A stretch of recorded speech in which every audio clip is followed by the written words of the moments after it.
మొన్న చెప్పుకున్నాం, మోడీ సర్కార్ వక్ఫ్ బిల్లు తేబోతోంది. ఇది ముస్లిముల భూములు ముస్లిములకే రక్షణగా ఉంటుంది. అదే సందర్భంలో ఆ భూములు దేవాదాయ శాఖలాగా పాడైపోకుండా ఉంటాయి. దేవాదాయ శాఖ పేరుతో దోచుకు తిన్నారు భూముల్ని.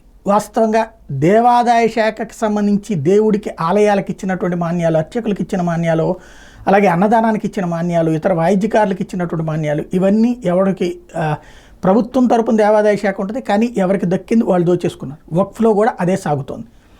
అలా కాకుండా ఒక చట్టబద్ధత కల్పించడం, అదే సందర్భంలో ఎదుటి వాళ్ళ భూములు లాక్కోకుండా చూడటం, ఒక సిస్టమేటిక్ విధానం వైపుకి తీసుకెళ్లాలన్నటువంటి ప్రయత్నం ప్రారంభమైందని ఇంతకుముందే చెప్పుకున్నాం. ఆ వక్ఫ్ బిల్లు ఇవాళ కిరణ్ రిజిజు న్యాయశాఖ మంత్రి పార్లమెంట్లో ప్రవేశపెట్టారు. తద్వారా ఇంతవరకు ఎవరూ చేయనటువంటి సాహసం ఒకవైపున మోడీ సర్కార్ చేస్తుంది.